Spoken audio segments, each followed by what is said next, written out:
अब हम थोड़ा प्रकृति में व्यवस्था में बात करना चाह रहे हैं इस सत्र में। अभी तक हमने मानव में व्यवस्था, परिवार में व्यवस्था, समाज में व्यवस्था पर बात करी। धीरे धीरे हम ये देखना चाहते हैं कि प्रकृति और अस्तित्व में ऐसा जीने का प्रावधान है भी कि नहीं, ऐसा जीने का प्रावधान है भी कि नहीं, ये देखना चाहते हैं। तो इस दृष्टि से प्रकृति की व्यवस्था को समझने का काम करना चाहते हैं, और उसका थोड़ा काम हमने पीछे शुरू कर ही दिया था, उसको थोड़ा और एक्सपेंड करता हूँ।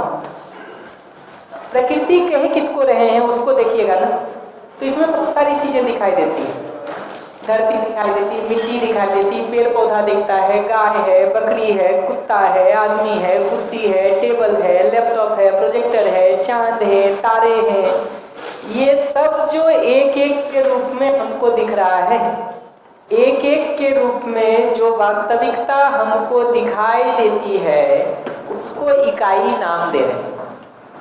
एक एक के रूप में ये जो वस्तु हमको दिखती है, इसको इकाई नाम दे रहे हैं, और इन सभी इकाइयों को मिला के एक नाम दे रहे हैं प्रकृति। तो हर इकाई को, सब इकाई को मिला के एक नाम दे दिया प्रकृति। तो प्रकृति में गाय भी है, गधा भी है, कुत्ता भी है, घोड़ा भी है, नीम भी है, आम भी है, आदमी भी है, पानी भी है, पत्थर भी है, मिट्टी भी है। ये सब दिखाई देता है प्रकृति में, सब दिखता है।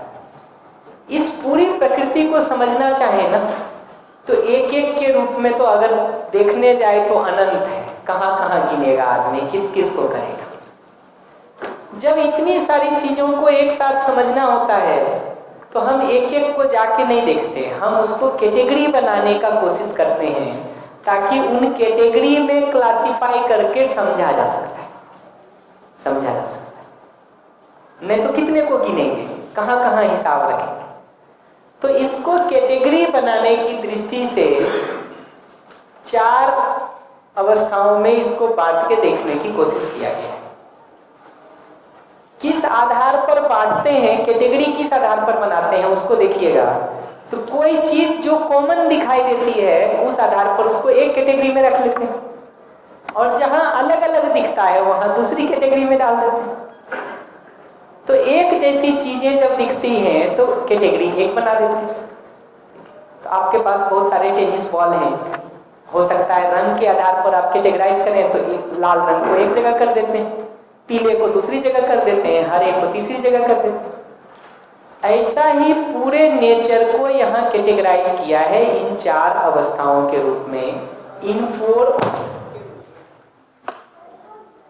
तो नेचर को 4 ऑर्डर्स के रूप में क्लासिफाई करने का, कैटेगराइज करने का काम किया है। 4 अवस्थाओं के रूप में प्रकृति को कैटेगराइज किया है। I have sent one audio. Please check your mobile. One table is there with an audio, and one another table after the audio. Please check everything and send your acknowledge.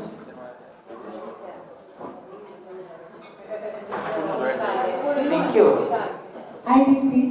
Please check वहाँ का messages and send your acknowledgement. Mic check करिए कौन सा है।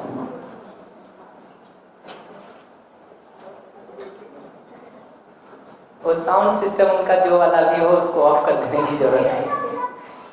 बढ़िया। तो 4 orders के रूप में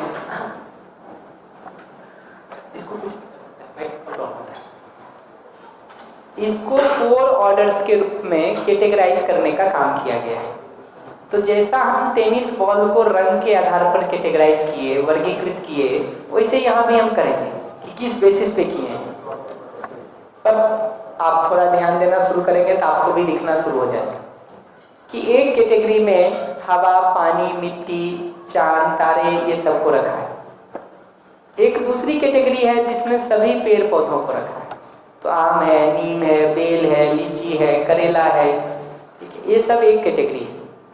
एक तीसरी कैटेगरी है जिसमें सभी पशु पक्षी हैं, गाय है, भैंस है, बैल है, कुत्ता है, गधा है, मोर है, कबूतर है, ये सब कैटेगरी यहाँ है। और एक चौथी कैटेगरी में यहाँ मानव को रखा है।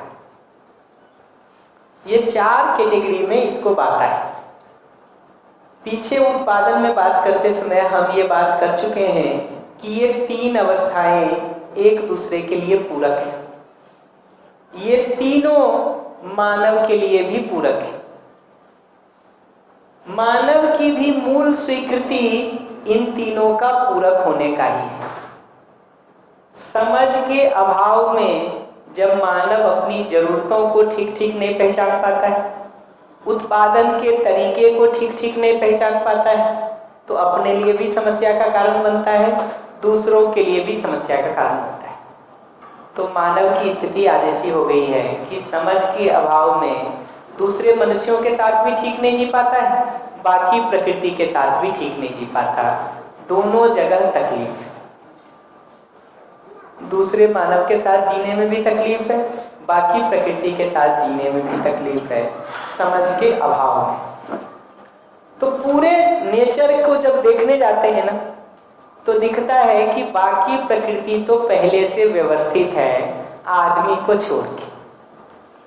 आदमी इसमें व्यवस्थित हो जाए तो पूरी प्रकृति के व्यवस्थित होने का, संतुलित होने का काम हो सकता है, हो सकता है। ये बात दिखती है। इसको कैटेगराइज कैसे किए हैं उस पर थोड़ा मैं डिटेलिंग कर देता हूं कि इनके स्वभाव अलग अलग हैं, इनकी धारणा अलग अलग है, इनका अनुसंगीयता अलग अलग है। क्या मतलब है उस सबको एक एक करके मैं आता हूं। यहीं से शुरू करता हूं, अनुसंगीयता से, इसी साइड से। अनुसंगीयता का मतलब है जेनरेशन आफ्टर जेनरेशन, एक पीढ़ी से दूसरी, अच्छा, एक पीढ़ी से दूसरे पीढ़ी में उसका आचरण कैसे ट्रांसफर होता है उसकी बात है। कि एक पीढ़ी से दूसरे पीढ़ी में उसका आचरण कैसे स्थिर होता है, कैसे निश्चित होता है, कैसे ट्रांसफर होता है, उसकी बात है। तो जैसे पेड़ पौधों को देखेंगे तो जैसा बीज होता है वैसा ही उसका आचरण होता है। हमने आम का बीज लगाया है तो हम निश्चिंत रहते हैं कि जो पौधा निकलेगा वो आम का ही निकलेगा। और नीम का बीज लगाया है तो निश्चिंत रहते हैं कि जो पौधा निकलेगा वो नीम का ही निकलेगा और उसका आचरण नीम जैसा ही होगा। तो आम का बीज तो पौधा आम का, आचरण आम वाला। आगे जाके वो जो बीज देगा वो भी आम वाला ही। नीम का बीज तो पौधा नीम का, आचरण नीम का, आगे जो बीज देगा वो नीम का ही देगा। पशु पक्षियों में देखते हैं तो वंश के आधार पर उसका आचरण दिखाई देता है। तो गाय का बच्चा गाय ही होता है, गाय जैसा ही आचरण करता है। शेर का बच्चा शेर ही होता है, शेर जैसा ही आचरण करता है। कुत्ते का बच्चा कुत्ता ही होता है, कुत्ते जैसा ही आचरण करता है। यहां पर देखिएगा पदार्थ अवस्था में तो लोहे का आचरण लोहे जैसा बना रहता है जब तक उसकी बनावट बनी रहती है, उसकी संरचना, उसका कॉन्स्टिट्यूशन, उसका बनावट, उसको यहाँ परिणाम कह रहे हैं। यहाँ परिणाम का अर्थ है उसका बनावट। गुजराती में कहते होंगे ना बनावट या संरचना। तो वो जैसा बना हुआ है, वो अगर बना हुआ है तो उसका वही आचरण रहेगा। आप चाहते हैं कि लोहे का आचरण बदले तो उसकी बनावट बदलनी होगी। तो लोहे में थोड़ा क्रोमियम मिला देते, थोड़ा कोबाल्ट मिला देते, थोड़ा कार्बन मिला देते, तो वो स्टील में कन्वर्ट हो जाता है। ऐसी कुछ और चीजों को मिला के स्टील में कन्वर्ट हो जाता है। वो लोहे में इतना जंग लगता था, स्टील में उसकी तुलना में बहुत कम जंग लगता है। तो लोहे का आचरण तभी बदलेगा जब तक कि उसकी बनावट न बदल दी जाए। बनावट बदलने से ही आचरण बदलेगा। बनावट उसका नहीं बदला है तो आचरण नहीं बदलेगा, नहीं बदलेगा। लोहे पर आप पेंट कर देते हैं, उसकी बनावट बने रहने में सुरक्षा हो जाती है, इसलिए जंग नहीं लगता है। खुले में रख देते हैं तो पानी और ऑक्सीजन के संपर्क में आके वो कुछ और बन जाता है। तो वही लोहा उतना मजबूत है, जंग लग गया तब कोई लोड नहीं ले सकता है। उसका आचरण बदल जाएगा अगर उसकी बनावट बदल गई तो। पेंट कर दिया हमने और अब वो नहीं बदलेगा तो फिर उसका आचरण वही रहेगा, वही रहेगा। मनुष्य में देखेंगे ना, तो मनुष्य का भी रंग रूप आकार प्रकार इसको देखेंगे कि ये तो वंश के आधार पर ही तय होता है। तो आदमी के बच्चे का भी जो शरीर को देखेंगे, रंग रूप बनावट संरचना आकार प्रकार को देखेंगे, वो तो वंश से ही तय होता है।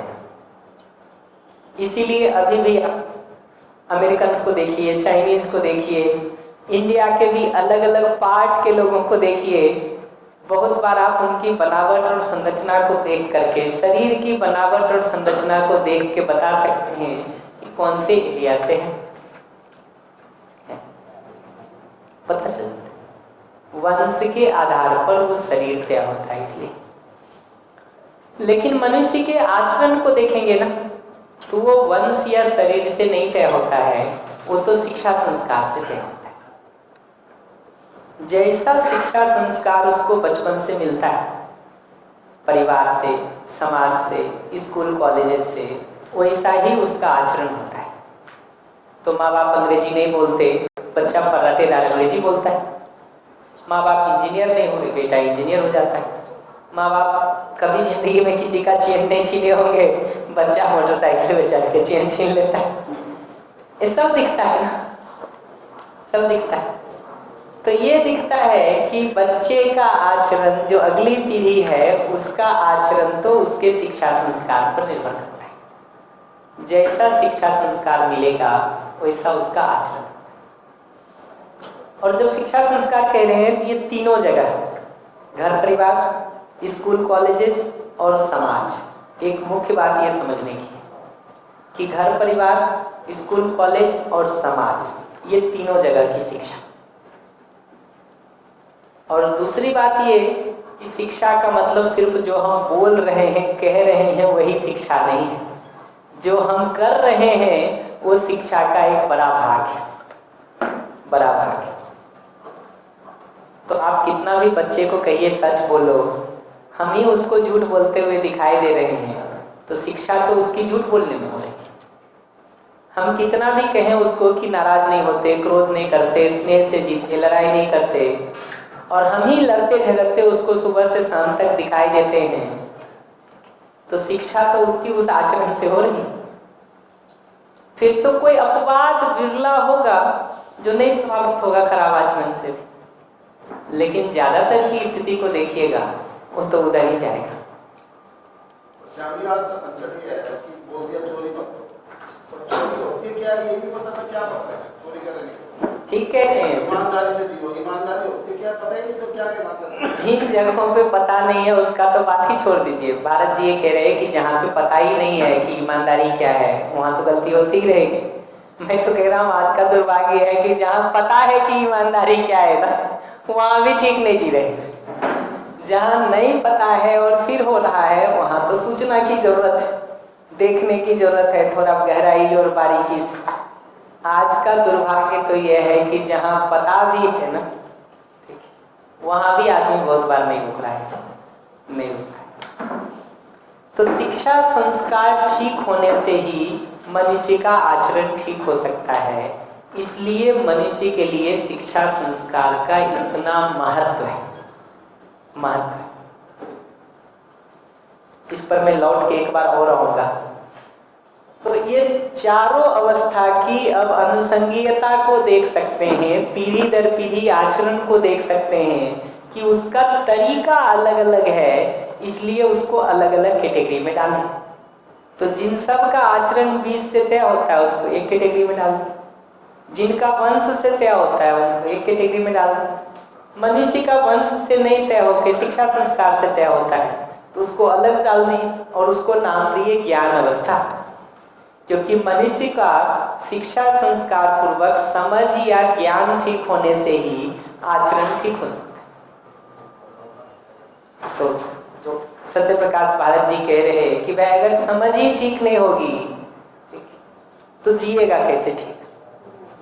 ड्राइविंग के नियमों की समझ ही नहीं है तो ड्राइविंग ठीक कैसे करेगा। लेफ्ट चलना होता है कि राइट ये पता ही नहीं है तो चलेगा कैसे। तो नियमों की समझ के साथ ही आदमी ठीक जी पाता है, ये बात तो सही है। और शिक्षा संस्कार का रोल ही यही है कि वो नियमों की ठीक ठीक समझ बच्चे में दे सके। तो दो हिस्सा है शिक्षा संस्कार में। पहला हिस्सा है आचरण से सीखना, दूसरा हिस्सा है उसको जांच परख का अवसर दे करके सही का प्रस्ताव देना। तो अनुसरण, अनुकरण, आज्ञा पालन की जगह तक तो आचरण की प्रधानता है। जब तक बच्चा अनुसरण कर रहा है, अनुकरण कर रहा है, आज्ञा पालन कर रहा है, तब तक आचरण प्रधान शिक्षा है। माँ बाप, गुरु, शिक्षक, समाज, मीडिया में जो आचरण उसको दिखेगा वो करेगा।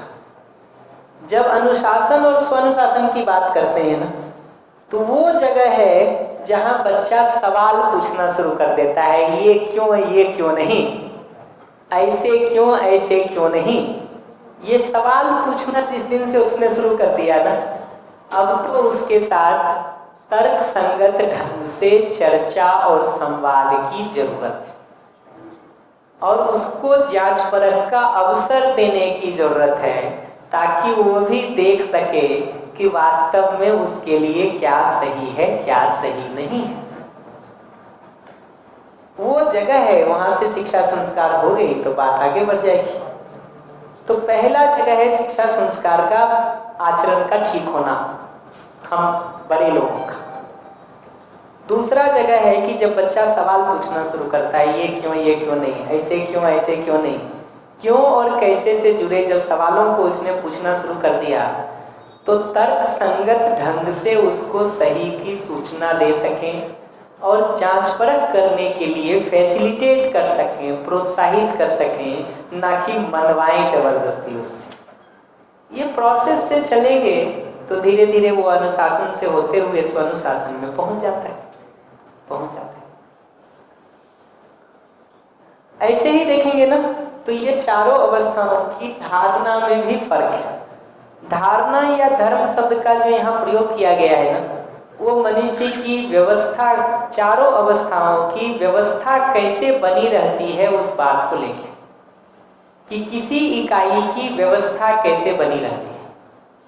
जैसे प्राण अवस्था को आप देखेंगे ना, तो वो इकाई के रूप में बनी भी रहती है, साथ साथ ग्रो करता रहता है। यहाँ पुष्टि का अर्थ है ग्रोथ। तो आम का पौधा जो कल 20 किलो और 2 मीटर का था, 6 महीना बाद देखेंगे तो 50 किलो और 5 मीटर का मिलेगा। ग्रो करेगा, वो आम की तरह बना भी रहेगा, ग्रो करेगा। यहाँ पदार्थ अवस्था में देखेंगे ना, तो वो अस्तित्व का अर्थ है बने रहना। तो लोहा लोहे की तरह बना रहता है जब तक कि किसी और में न बदल जाए। सोना सोने की तरह बना रहता है जब तक कि किसी और में न बदल जाए, और किसी और में बदलेगा तब भी वो किसी फॉर्म में रहेगा ही, उसका नाश नहीं होता। जला भी देते किसी चीज को तो गैस बन जाता है।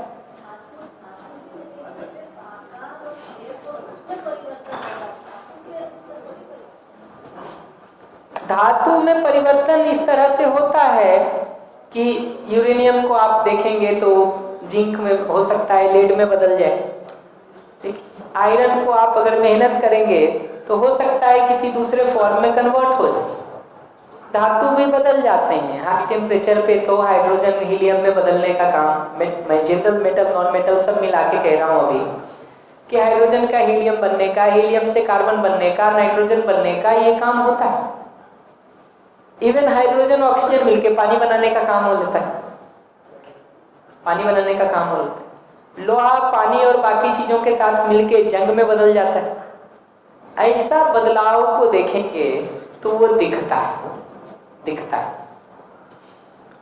तो यहाँ ये बात दिखता है, पदार्थ अवस्था और प्राण अवस्था का अंतर ये है कि घर में रखा हुआ 100 ग्राम सोना साल भर बाद भी 100 ही ग्राम रहता है, वो 200 100 ग्राम नहीं हो जाएगा आम के पौधे जैसा, आम का पौधा तो हो जाएगा। घर में रखा हुआ अगर 50 जोड़ी कपड़ा है तो बच्चे दे के 55 नहीं हो जाएगा, ग्रोथ हो करके वो 7 नहीं हो जाएगा। 3 मीटर का सिलवाए हैं तो धीरे धीरे वो 5 मीटर नहीं हो जाएगा, 3 ही रहेगा। तो पदार्थ अवस्था की सभी चीजों में अस्तित्व दिखता है, बने रहना दिखता है, जबकि प्राण अवस्था में देखते हैं तो अस्तित्व के साथ साथ पुष्टि दिखती है, पुष्ट होना दिखता है। जब पशु पक्षियों में और मनुष्य में आते हैं ना, तो पशु पक्षियों को जीव अवस्था नाम दिया है क्योंकि वो जीना चाहते हैं, जीना चाहते हैं। कोई भी पशु ऐसा नहीं दिखता है जो जीना नहीं चाहता।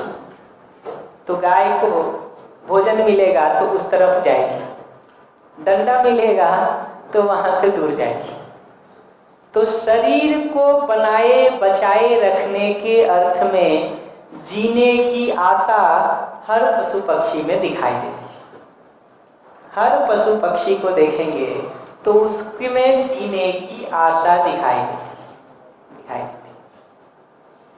ये जीने की जो आशा है ना, ये पशु पक्षियों में मैं के होने की पहचान है कि मैं में होने की जगह से वो जीने की आशा दिखती है, आशा दिखती है। थोड़ा और इसको बारीकी से देखेंगे ना, तो जो बात हम लोग ने मानव को मैं और शरीर का सहअस्तित्व पढ़ते समय किया था कि मैं में मानने की क्रिया दिखती है, जबकि शरीर में पहचानने और निर्वाह करने की क्रिया दिखती है।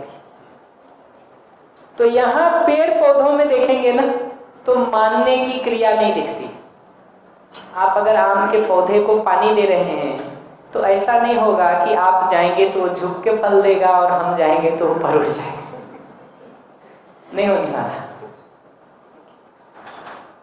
आप पानी देंगे तब भी बड़ा होगा, मैं दूंगा तब भी बड़ा होगा। लेकिन पशु पक्षियों में जब आप आते हैं ना तो आपको दिखता है कि वही कुत्ता 15 दिन उसको आप खाना दे दें, फिर आप ऐसे पैर मारें उसको, वो पूंछ हिलाएगा। दूसरा बगल से गुजर जाए उसको काट खाता है। अभी 3-4 दिन पहले किसी ने न्यूज भेजा था उनको, लिफ्ट में एक छोटा सा कुत्ता है और उनकी जो मालकिन है वो ऐसे पकड़ी हुई, एक बच्चा लिफ्ट में दूसरा है, वो बाहर निकल रहा, वो ऐसा जाने लगा, वो बाहर जब निकलने के लिए वो पीछे से कुत्ता कूद के काट ले, एकदम छोटा सा बच्चा है, वो लगा दिया है। तो ये दिखता है कि अपना जिसको मान लेता है ना, वो कुत्ता भी जैसे भी मान लेता, शरीर का ध्यान रखने के आधार पर उसके साथ एक तरह से व्यवहार करता है, दूसरे के साथ दूसरी तरह से व्यवहार करता है, दूसरी तरह से व्यवहार। भोजन में भी उसका कई बार ये दिखता है कि आपके साथ अगर बहुत जुड़ाव हो जाए और आप नहीं दिख रहे हैं ना, तो दूसरा खाना भी कोई देता है तो नहीं खाता, कई वेट करता है, ढूंढता है। तो पशु पक्षियों में ये दिखता है कि मानने की क्रिया दिखती है, मानने की क्रिया दिखती। इस आधार पर उनके आचरण में थोड़ा बहुत बदलाव दिखता है, उनको ट्रेनिंग दिया जा सकता है। पेड़ पौधों को कोई ट्रेनिंग नहीं दे सकता, कितना भी मेहनत करिए एक भी पेड़ पौधे को ट्रेनिंग नहीं हो सकता। सर्कस में जितना भी ट्रेनिंग दिखता है सब पशु पक्षियों का दिखता है। शेर को भी ट्रेनिंग दे देते हैं, हाथी को भी दे देते हैं, कुत्ते को भी दे देते हैं। पशु पक्षियों को ट्रेनिंग दिया जा सकता है क्योंकि वहां मानने की क्रिया है। पेड़ पौधों में मानने की कोई क्रिया नहीं है, इसलिए उनको ट्रेनिंग देने का काम नहीं हो सकता।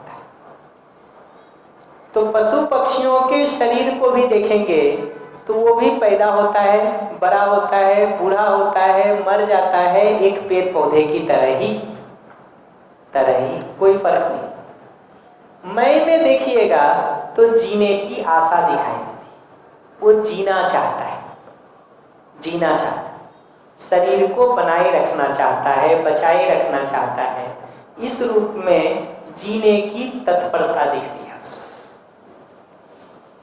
आदमी में उसको बढ़ा के देखेंगे ना तो ये दिखेगा कि मनुष्य के शरीर में भी वैसा ही है, जैसा पशु पक्षियों का शरीर है या पेड़ पौधे हैं, वैसा ही वो बना भी रहता है, पुष्ट होता है, धीरे धीरे बड़ा बूढ़ा होकर मर जाता है। मैं में देखिएगा तो जीने की आशा तो है ही, उसके साथ साथ निरंतर सुखपूर्वक जीने की आशा होती है। मोटे तौर पर इसका अंतर देखिएगा तो ये दिखता है मोटे तौर पर कि पशुओं को सामान्य रूप से सुविधा की सारी चीजें मिल जाए तो निश्चिंत हो जाते, तो गाय को पेट भर खाना मिल जाए आराम से बैठ के जुगाली करती, थोड़ा बहुत अपना टेरिटरी के हिसाब से लड़ भी लेती ना, तो ऐसा सींग घुमा लेती 2-4 बार, उतनी दूर से दूसरी गायें हट जाए फिर वो आराम से बैठ जाती, अब उसको कोई फिक्र नहीं है। ऐसा ही कुत्तों का दिखता है। तो ये दिखता है कि पशुओं के लिए मुख्य मुद्दा शरीर को चला लेना होता है, खाने पीने का मिल जाए पर्याप्त, बारिश हो रही है कहीं नीचे जाके बैठ गए, जब तक पेट नहीं भरा है तब तक आपस में थोड़ा बहुत मारने पीटने का काम कर ले। पेट भर गया एक बार, गायों को जब आप खिलाते हैं ना, 20 गायों 25 गाय हो एक साथ खिलाएंगे, जो मजबूत गाय होती 2-4 पहले खा ले, खुले में अगर रख रखे हैं, उनका पेट भर जाए फिर वो आराम से हट जाते हैं, नेक्स्ट लॉट आता है, वो खा लिया तो थर्ड लॉट आता है। हमने काफी दिनों तक गाय को रखा है तो ऐसा दिखता है उसका डिजाइन। तो शरीर सुविधा के अर्थ में, आहार निद्रा भय मैथुन के अर्थ में उनका थोड़ा बहुत लड़ना झगड़ना दिखाई देता है। एक बार वो पूरा होता रहता है फिर वो निश्चिंत रहते हैं, शरीर बना रहे बचा रहे, कोई तकलीफ नहीं। आदमी को देखिएगा ना तो पेट भरने के बाद तकलीफ सारी शुरू होती है जब तक वो पेट नहीं भरा है तब तक तो उसमें लगा रहता है, तब तक तो फुर्सत नहीं है कुछ और सोचने का। लेकिन पेट जैसे ही भरता है ना, सारी तकलीफ उसके बाद शुरू होती है, क्योंकि आदमी के लिए मूल मुद्दा सिर्फ शरीर चला लेने का नहीं है, निरंतर सुखपूर्वक जीने का है। और ये निरंतर सुखपूर्वक जीने का काम सही समझ और सही भाव से होता है, ज्ञान से होता है, समाधान से होता है। इसलिए मनुष्य का देखिएगा तो ज्ञान अवस्था में रखें कि मनुष्य की मूल जरूरत सिर्फ शरीर को चला लेने की नहीं है पशुओं जैसा। मनुष्य की मूल जरूरत तो निरंतर सुखपूर्वक जीने का है, जो सही समझ से सही भाव से ही पूरा हो सकता है, ज्ञान से ही पूरा हो सकता है। और उसके लिए शिक्षा संस्कार चाहिए, शिक्षा संस्कार। शरीर चलाने का काम तो पशु पक्षी वंश से सीख लेते हैं। थोड़ा बहुत आप देखेंगे ना तो बिल्ली जो है अपने बच्चे को 2-4 दिन ट्रेनिंग दे देती है चूहा पकड़ने का, पर्याप्त है। 2-4 दिन, ज्यादा नहीं, उतने से हो सकते। शेरनी को देखिएगा ना, अपने बच्चे को ट्रेनिंग दे रहा होता, शिकार को मार के अधमरा कर देता पहले, फिर अपना जो छोटे बच्चे होते हैं वो भी हाथ साफ कर लेते हैं उस पर, उतने से काम चल जाता है। मनुष्य के लिए देखेंगे तो मूल जरूरत जानने की है, ज्ञान की है, समझने की है। जो उदाहरण मैं शुरू से दे रहा हूँ कि इस कमरे में अगर गाय भैंस को इकट्ठा करना हो तो पहले घास रखनी पड़ेगी। आदमी तो ज्ञान के लिए भी, समझ के लिए भी, सही भाव के लिए भी एक दूसरे के साथ जीने का काम करता है। बल्कि सुविधा वाली सारी चीजें तो एक जेल में भी मिलता है, आज भी ज्यादातर घरों में मिल रहा है। शरीर को बनाए बचाए रखने के अर्थ में जो सुविधा चाहिए वहां मारामारी नहीं है बहुत। तो आदमी की जो सारी समस्या है वो तो ज्ञान के अभाव में, इसलिए आदमी को जीवावस्था से अलग रखें, पशु पक्षियों से अलग। और पशु पक्षियों को पेड़ पौधों से अलग इसलिए रखे हैं कि इनमें मानने की क्रिया दिखती है, इनका ट्रेनिंग हो सकता है, इनमें जीने की आशा दिखती है। शरीर को बनाए बचाए रखने के अर्थ में जिधर अनुकूलता मिले उधर जाते, जिधर नहीं मिले वहां से दूर होते। तो ये दूसरा अंतर है ये चारों अवस्थाओं में अगर देखने जाइएगा तो। अनुसंगीयता में अंतर कहा, धारणा में अंतर कहा कि मनुष्य अगर ज्ञान पूर्वक निरंतर सुखी रहता है ना, तभी वो व्यवस्थित रहता है। तो धर्म को यहाँ पर देखिएगा तो मनुष्य के निरंतर सुखपूर्वक जीने की जो चाहना है उसको मानव धर्म के रूप में पहचाना है। चूंकि वो ज्ञान से पूरा होता है, समाधान से पूरा होता है, इसलिए समाधान को मानव धर्म के रूप में पहचाना है। तो मनुष्य के धर्म को देखने जाते हैं तो निरंतर सुखपूर्वक जीने की जो चाहना है, जो हम में से हर मनुष्य में एक जैसी दिखाई देती है, वो मनुष्य का मूल धर्म है। उसको है जो हर मनुष्य धारण किए हुए है। धर्म का मतलब है जिसको आदमी धारण किए हुए ही रहता है, वो मनुष्य का धर्म है। धर्म का लिटरल मतलब है धारण करना। तो जिसको मनुष्य धारण किए हुए ही होता है वो मनुष्य का धर्म के रूप में दिखता है। तो ये सारी चीजों को देखेंगे ना तो हर अवस्था इनको धारण किए हुए ही। मनुष्य में जब जाके देखते हैं तो निरंतर सुखपूर्वक जीने की आशा को तो मनुष्य धारण किए हुए। ज्ञान और समाधान उसमें और हो जाए उतना काम करने की जरूरत है, उतना काम करने की जरूरत है। बाकी प्रकृति में तो जो होना था पहले से ही हो गया है। आदमी है जिसमें कुछ हो गया है और कुछ आदमी को करना है। आदमी की जगह से, मनुष्य की जगह से, मानव की जगह से है कि कुछ हो गया है, कुछ करना है। बाकी जगह पर देखिएगा तो जो होना था वो हो ही रखा है। मैं इसको भी थोड़ा इस चार्ट को भी एक्सप्लेन कर देता हूँ, फिर कोई प्रश्न होगा तो लौट के एक बार आएंगे।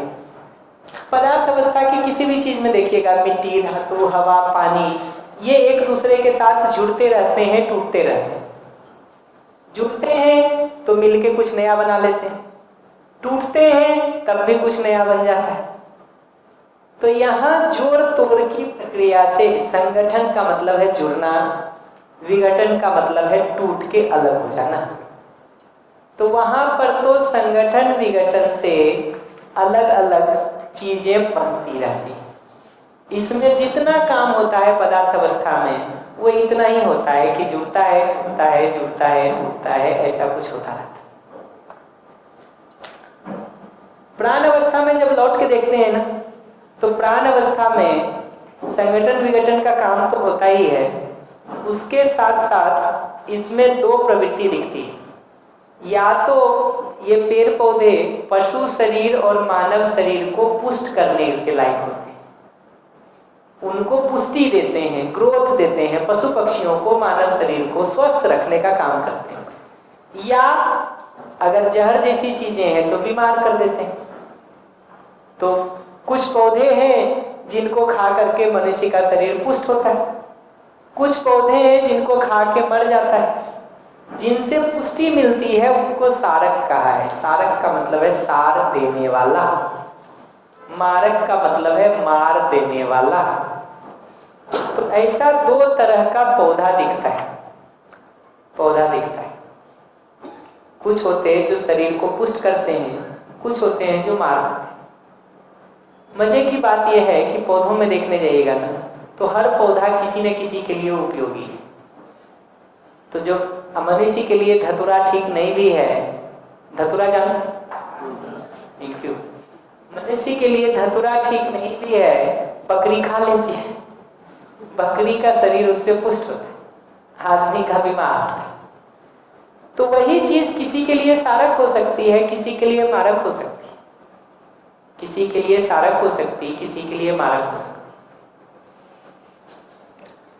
जब यहाँ पशु पक्षियों में देखने जाते हैं ना तो दो तरह के पशु पक्षी दिखाई देते हैं। एक क्रूर दिखाई देते हैं, एक अक्रूर दिखाई देते हैं, जिनको हम सामान्य रूप से शाकाहारी और मांसाहारी कहते हैं मोटे तौर पर। तो मांसाहारी जीव वो हैं जो क्रूर हैं, दूसरों के शरीर के आधार पर जीते हैं। शाकाहारी जीव वो हैं जो पेड़ पौधों के खा करके जीते हैं। तो ये दो तरह के जीव दिखते हैं। थोड़ी बहुत क्रूरता शाकाहारी में भी दिखेगी आपको, तो गाय बच्चा देती ना, उस समय 2-3 दिन अगर आप देखेंगे तो बच्चों के लिए बहुत कॉशस है, थोड़ा भी पास में जाइए वो मारना शुरू कर देगी, मारना शुरू। लेकिन वो बहुत क्षणिक दिखाई देता है, थोड़े समय के लिए दिखाई देता है। तो ऐसा पशु पक्षियों को देखेंगे तो क्रूर अक्रूर का रूप में दिखता है। मनुष्य के मानवीय स्वभाव को देखेंगे तो धीरता के रूप में, वीरता के रूप में, उदारता के रूप में, दया के रूप में, कृपा के रूप में, करुणा के रूप में दिखता है। धीरता का मतलब है स्वयं धैर्य पूर्वक जीना, दूसरा जिए चाहे नहीं जिए, स्वयं धैर्य पूर्वक जीना, ये धीरता है। और ये तभी हो पाता है जब वैसा जीना हमको अपने सुखी होने का उपाय दिखता है, हमको अपने सुखी होने के स्रोत के रूप में दिखने लगता है, सोर्स के रूप में दिखने लगता है, तो हम धैर्यपूर्वक वैसा जीते ही हैं। ठीक उसी तरह से जैसे प्यास लगने पर पानी पीने को हमने प्यास बुझाने के उपाय के रूप में पहचाना है। तो एक आदमी पानी पिए तब भी, सब पिए तब भी, कोई नहीं पिए तब भी हम पानी पीने का काम करते हैं। और कितनी भी हड़बड़ी हो जाए, बहुत प्यास लगी हुई हो, पानी के बदले केरोसिन ऑयल या पेट्रोल उठा के नहीं पी लेते। कितना भी प्यास लगा हो और कितना भी हड़बड़ी हो, नहीं पी। तो धैर्य वहां से आता है, ये धैर्य समझ से आया हुआ है। ये धैर्य ऐसा नहीं है कि गुस्सा आ रहा है और कह रहे हैं धीरज रख, धीरज रख, धीरज रख। तो ये धैर्य समझ से आया हुआ है, और समझ से आया हुआ धैर्य टिकाऊ होता है, स्थिर होता है। ठीक वैसे ही जैसे आम का पौधा हमने बीज लगाया है, हमको पता है कि 3 साल बाद फल देगा। छोटा पौधा लगाया है, 3 साल बाद फल देगा, तो 3 साल का धैर्य होता है। हम साल भर में नहीं एक्सपेक्ट करते हैं, 6 महीना में नहीं एक्सपेक्ट करते हैं, ये वो तो 4 महीना में दे देता। आम लगाए हैं 3 साल में दे, कोई दूसरा पेड़ लगाए हैं 15 साल में लकड़ी देगा, 20 साल में देगा। तो वो धैर्य हमको आता है नियमों को समझने से, नियमों को समझने से। तो धीरता का ये मतलब है खुद व्यवस्थित होके जीना। वीरता का मतलब है दूसरों को भी व्यवस्थित होके जीने में सहयोग करना। यहाँ वीरता का मतलब दूसरों का गर्दन उतार देना नहीं, दूसरों को मारपीट के बराबर कर देना नहीं। क्योंकि मूल में आप देखेंगे ना, दूसरा गलती कर रहा है और आप मारपीट के उसको बराबर भी करते हैं ना, ठीक कर देते हैं। उद्देश्य क्या है? वो रोज यही गलती करे और रोज हम मारपीट करें कि कल से वो ठीक जीने लगे। क्या चाहते हैं? कल से ठीक जीने लगे। सारे युद्ध का लक्ष्य पूछिएगा क्या है तो शांति कि नहीं? सभी युद्ध का लक्ष्य पूछिएगा कि क्या है तो शांति लक्ष्य। जिससे भी पूछिए क्यों युद्ध कर रहे हैं तो कहेगा शांति के लिए। अशांति हो रही है, शांति रिस्टोर करने के लिए युद्ध बाध्यता है, मजबूरन करना पड़ता है। तो लक्ष्य तो शांति है। इस रूप में वीरता का मतलब कोई दूसरे को मारपीट लेना, गर्दन दबा देना, उसको बेकार बता देना, उससे अपना मनमानी करवा लेना नहीं। वीरता का सही मतलब है कि वो भी ठीक समझ ले, ठीक जीने के लायक बन जाए, तो वीरता है, वीरता। तो धीरता हो गई, वीरता हो गई। उदारता का मतलब है खुद जीते हुए दूसरों को ठीक जीने में जब हम सहयोग करने जाते हैं तो अपने मन का, अपने तन का, अपने धन का नियोजन करते ही। नियोजन को क्या कहते हैं गुजराती में? इन्वेस्टमेंट, नियोजन। नियोजन है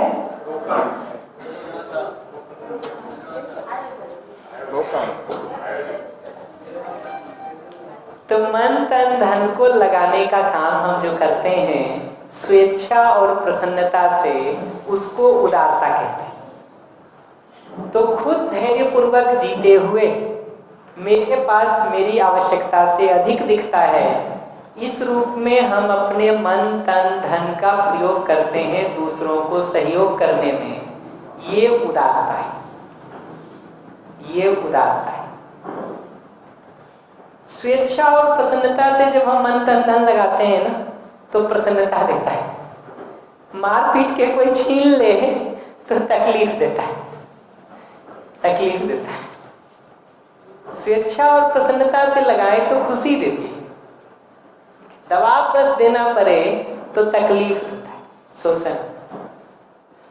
हरिशंकर प्रसाद जी ने एक व्यंग्य लिखा है, कहा है भारत के लोग इतने बेईमान हो गए हैं आज के दिन और धूर्त हो गए। व्यंग्य है कि कहा कि इनको मारपीट के भी कुछ छीनो तो ये दान का मंत्र पढ़ने लगते हैं कि कम से कम पुण्य तो मिल जाए बांटने का कुछ।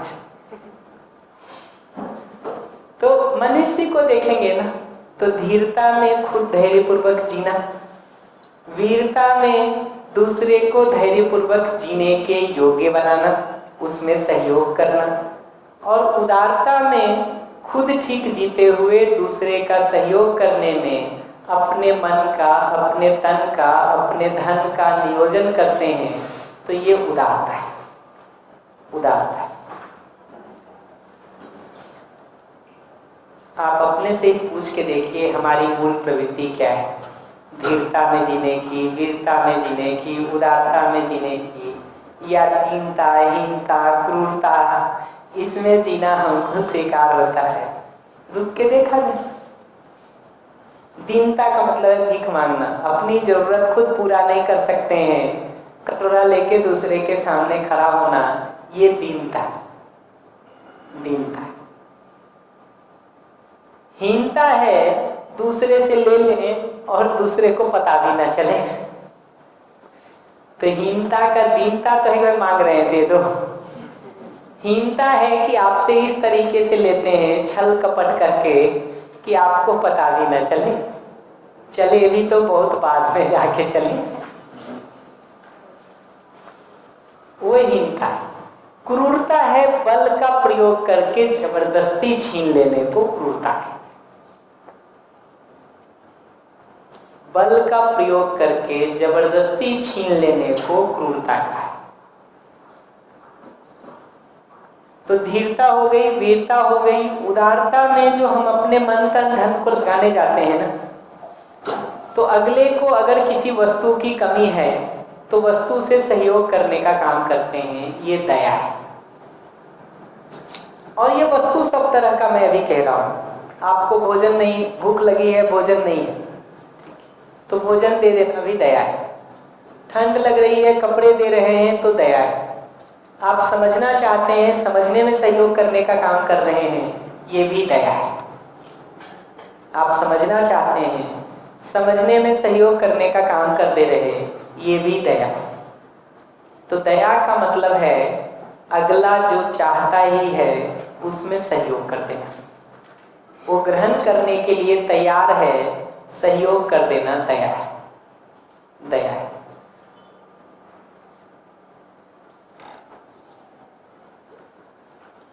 तो उसको भाषा में कहते हैं पात्रता है, वस्तु नहीं है तो वस्तु देना दया है। पात्रता है, वस्तु नहीं है तो वस्तु देना दया है। कृपा में कहते हैं कि वस्तु तो है, पात्रता नहीं है। तो किताबें तो आपके पास सब उपलब्ध हैं, रिकॉर्डिंग्स उपलब्ध हैं, ठीक, जरूरत नहीं बन रही है आपकी अभी समझने की, जरूरत बनने में सहयोग कर देना, ठीक, जरूरत बनने में सहयोग कर देना, ये कृपा का जगह है। तो कृपा का मतलब है वस्तु आपके पास उपलब्ध है, पात्रता नहीं है, ग्रहण करने का अभी सामर्थ्य नहीं है, आपका मन नहीं बन रहा उस तरफ ध्यान देने का, तो पात्रता विकसित करने का जो काम है उसको कृपा कहते हैं। तो पात्रता है, वस्तु नहीं है तो वस्तु देने को दया कह रहे हैं। वस्तु है, पात्रता नहीं है, पात्रता बढ़ाने में सहयोग करने को कृपा कह रहे हैं, कृपा कह। न वस्तु हो न पात्रता हो, फिर भी उसकी जरूरत है, तो पहले पात्रता बना रहे हैं, फिर वस्तु भी दे रहे हैं, इसका नाम करुणा है। तो करुणा की जगह से अनकंडीशनल सपोर्ट है दूसरे को, बिना किसी शर्त के सपोर्ट है दूसरे को। तो दया में वस्तु देने का काम है, कृपा में उसकी पात्रता को बढ़ाने का काम है, करुणा में अनकंडीशनल सपोर्ट है कि जो चाहिए वो हम देने को तैयार रहते हैं। और वो हम तभी दे पाते हैं जब हमको हमारे पास हमारी जरूरत से अधिक लगता है। हमारे पास हमारी ही जरूरत से कम लग रहा हो तो आपको क्या देंगे? समय नहीं होगा, अपनी ही काम नहीं हो पा रहे तो समय नहीं दे सकते आप, तो तन नहीं दे सकते, मन नहीं दे सकते, धन भी नहीं दे सकते। जो अधिक नहीं होगा वही नहीं देंगे, समय नहीं होगा तो कहां से देंगे?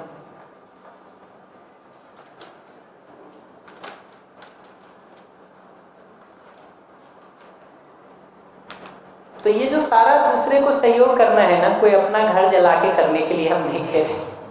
कबीरदास जी जैसा,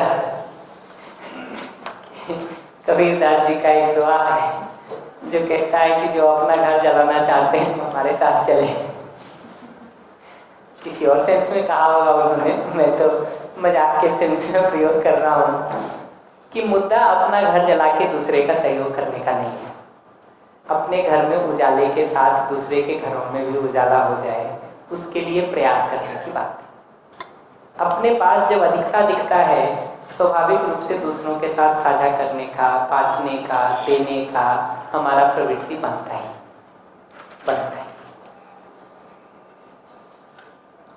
अब लौट के देखेंगे ना, तो अब आप देख सकते हैं कि प्रकृति को समझने का ये डिजाइन बनाए हैं इन चारों अवस्था के रूप में, इसको बांट करके देखने का,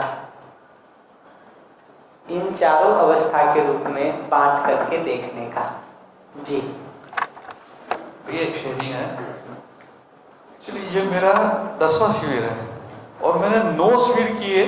हमारे एक साथी रहे सुनील अग्रवाल जी, तो उनके साथ मेरी 8 साल की यात्रा रही और वो भी एक सामाजिक, मतलब बिल्कुल सब कुछ व्यवस्था के लिए ठीक करने के लिए बिल्कुल एक तरह से पकड़ होके घूमने वाला ही काम था, जिसमें कुछ भी अर्न करने वाला नहीं था।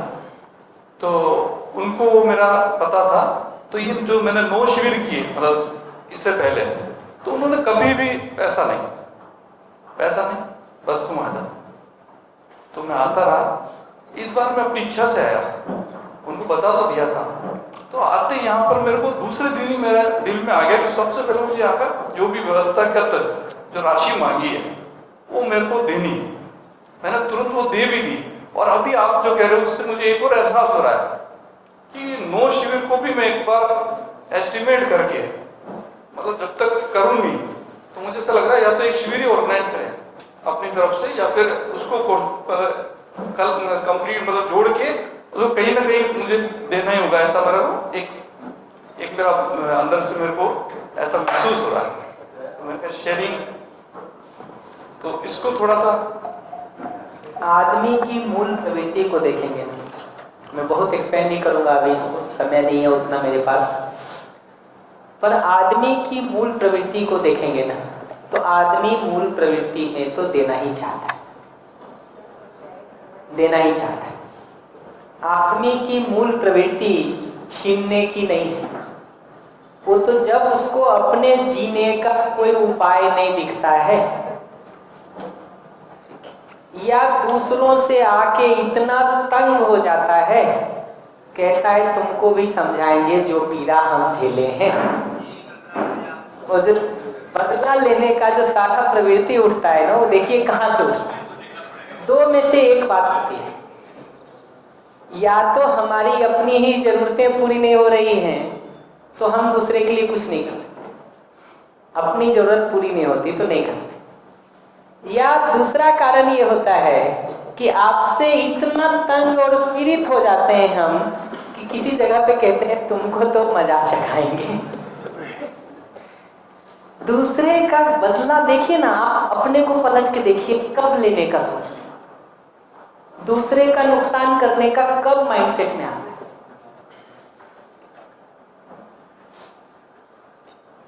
देखिए ना, उत्तर दिखेगा, उत्तर दिखेगा। आदमी की अपनी जरूरतें पूरी हो जाएंगी, स्वाभाविक रूप से दूसरों को देने की सोचता है।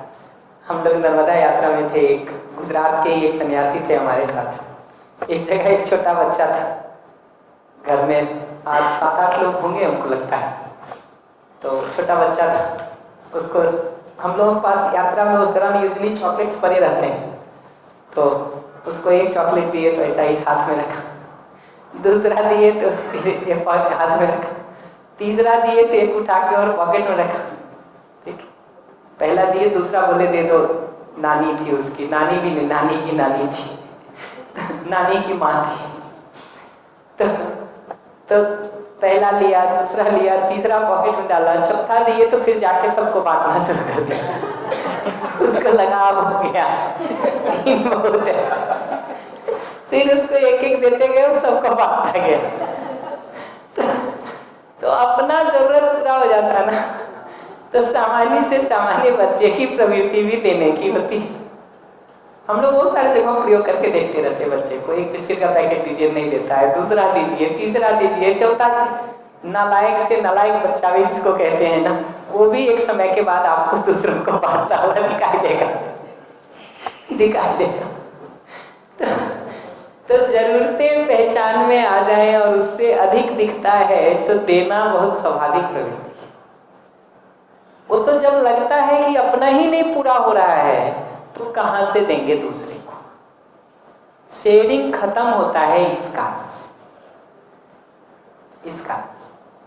आप अपने लिए भी पलट के देखिए ना, कल ही परसों हम लोग सोल के उनके पास बैठे थे और कह रहे हैं कि तुम अपने से ही पलट के देखो कि हाथ ऐसे रख के देना तुमको ये अपना होना ज्यादा अच्छा लगता है या ऐसे रहना ज्यादा अच्छा लगता है। अपने में ही पलट के देखिए ना, आपको दिखेगा कि ऐसे रहना ज्यादा ठीक लगता है कि ऐसे रहना ठीक लगता है। कभी-कभी ऐसे देना भी अच्छा लगता है। वही कह रहा हूं। तो ये दिखता है कि प्रवृत्ति तो मानव की मूल वही है। अपना ही नहीं होता है तो फिर लगता है यार अब दूसरों का कौन सोचे, पहले अपना घर तो बचाएं, अपना घर तो बचाएं। या दूसरा कारण ये होता है कि दूसरों से हम धीरे धीरे झेल करके इतना तंग हुए रहते हैं कि कहते हैं अब इसको तो मजा चखाएंगे, हमारा घर जले कोई बात नहीं, तुमको तो नहीं छोड़ेंगे हम। हमारा एक दोस्त था, मजाक कर रहा हूँ एक दोस्त है हमारा सुयश, बेंगलोर रहता, माइक्रोसॉफ्ट में जॉब करता, अभी तो कहीं बदल लिया है, रिसेंटली यूएस से लौट के आया है। तो वो किसी संदर्भ में कह रहा था, मैं उन्हें उसको शेयरिंग कर रहा था, यार कई लोग शादी के लिए हमको दबाव डाल रहे हैं। उसने कहा जो जो दबाव डाले सबको हमारे पास भेजना, काउंसलिंग करेंगे हम उसका। हमने उसको कहा तुम्हारे पास समय कहाँ होगा यार, तुम ऐसा कंपनी में बिजी हो। कह रहा ये बात तो सही है कि मेरे पास समय नहीं है, लेकिन इस काम के लिए जरूर मेरे पास समय है कोई चिंता नहीं करो, हम समय निकाल लेंगे। तो बहुत बार आदमी जिंदगी में जब परेशान हो जाता है ना दूसरों से, तो फिर एजेंडा यही बना लेता है कि दूसरों को तंग करना। तो आप जब भी किसी नाराज होते हुए आदमी को देखेंगे, पूछिए क्यों नाराज हो रहे हो, कहेगा तुम काम ही ऐसा करते, मजबूर कर देते हो तुम हमको, इसलिए हमको करना पड़ता है। ये बेस को जितना पकड़ के देखेंगे ना, उतना दिखाई देता है कि मानव की मूल प्रवृत्ति तो खुद सुखी समृद्ध होने की और दूसरों को सुखी समृद्ध करने का ही। कोई भी मानव अभाव में, पीड़ा में, दुख में, परेशानी में नहीं जीना चाहता, और दूसरों को भी दुख, पीड़ा, परेशानी तभी देता है जब वो खुद अभावग्रस्त हो जाता है या परेशान और इरिटेट हो जाता है। शुरू तो वहीं से सारा गेम होता है। कुछ कह रहे थे? यस। यानी एक बात जो अगले एक शिविर में सुरेश भाई की हमारी गुजराती में शिविर की थी, जो मुझे ध्यान में आई थी, तो इसी से रिलेटेड है। उस शिविर में मुझे जो ध्यान में आया था कि जैसे आपने भी बताया था कि ये जो तीनों अवस्थाएं हैं हमारे पहले की और चारों अवस्थाएं, वो सबका जो डिजाइन है वो एक दूसरे को हेल्प करने का है। जबकि वो सुरेश भाई ने तो यहाँ तक बताया था कि यहाँ पर जो अस्तित्व में जो कार्यक्रम चल रहा है वो देने का चल रहा है, देन का। तो उस हिसाब से हम भी एक अस्तित्व में है, तो उस कार्यक्रम के वो डिजाइन के अंदर हम भी है, तो हमें भी वही चीज करते हैं तो तृप्ति मिलती है। एक छोटी सी बात जो मेरे दिमाग में उस उदाहरण से उसने बताई थी वो याद है कि छोटे से छोटी बात की अगर हमारा पड़ोसी सिर्फ 2 टमाटर लेने के लिए भी हमारे घर आता है और हम देते हैं तो भी अंदर तृप्ति होती है। तो जब जिस सेकंड हम किसी को कुछ देते हैं, हेल्प करते हैं किसी भी तरह से, तो अंदर एक तृप्ति मिलती है, वो देख सकते हैं। वो मुझे शेयर करना है ना, तृप्ति होती है, बशर्ते पड़ोसी संबंधी के रूप में दिखता है, नहीं तो कुत्ता खोल देते हैं बाहर की घुसे नहीं अंदर। वो संबंध दिखना जरूरी है, ज्ञान पूर्वक वो संबंध दिखता है ना, तो सहयोग की प्रवृत्ति आती है। अगर आपको ये याद आ गया कि कल उससे ये मांगने गए थे और उसने दिया नहीं, ठीक है, तो कहते हैं अब आज तो तुमको बताएंगे हम, ठीक है। फिर 4 बहाने हम भी बता देते हैं कि टमाटर का चटनी आज हमारे घर में भी बनना है, ठीक है। ये बता जाते हैं, अपना नाम नहीं लेना, और कहते हैं पत्नी नाराज हो जाएगी। तो मनुष्य की मूल प्रवृत्ति तो सहयोग करने की दिखती है, बशर्ते खुद की तृप्ति हो। वो नहीं होगा तो कहाँ करेगा जी दूसरों का। कुछ और बातें भी मैं कर देता हूँ अभी इस संदर्भ में, फिर लौट के आ जाएंगे, इस टॉपिक पर आना होगा। तो इसमें हर अवस्था देखेंगे ना, तो अपनी जरूरत की पूर्ति के लिए पिछली अवस्था पर निर्भर है। तो पेड़ पौधे की जरूरतें पूरी होती हैं पदार्थ अवस्था से, पशु पक्षियों की जरूरत पूरी होती है ये दोनों से, आदमी की जरूरत पूरी होती है ये तीनों से। इससे 2 बातें पता चलती हैं। पहला ये कि वो तीनों अवस्थाएं जितनी ठीक रहेगी, हमारी जरूरतें उतनी ज्यादा पूरी होंगी। वो तीनों में जितना ज्यादा समस्या पैदा करेंगे, हमारे लिए वो समस्या उतनी ज्यादा है, उतनी ज्यादा है, उतनी ज्यादा है। पहला कमेंट तो मैं इस पे ये करूंगा। दूसरा कमेंट इस पे ये है कि चूंकि निर्भरता हमारी इन तीनों पर है, इसलिए ये तीनों हमारे बिना रह सकते हैं, हम इनके बिना नहीं रह सकते। तो हवा, पानी, मिट्टी, पेड़ पौधे, पशु पक्षी, ये सब हमारे बिना रह सकते हैं। किसी जंगल में बढ़िया तीनों रह ही रहे, आदमी नहीं रह सकता इनके बिना। इसलिए अगर हम नेचर को खराब करने का काम करते हैं, तो जो सबसे पहले खत्म होगा वो आदमी है, वो हम आप हैं जो सबसे पहले खत्म होंगे। तो मनुष्य ही इन तीनों पर निर्भर है। तो ऐसा नहीं है कि हम मिटा देंगे सबको, और ये सब जगह है। हमारे यहाँ हिंदी में कहते घोड़ा घास खाएगा तो जिएगा कैसे जी?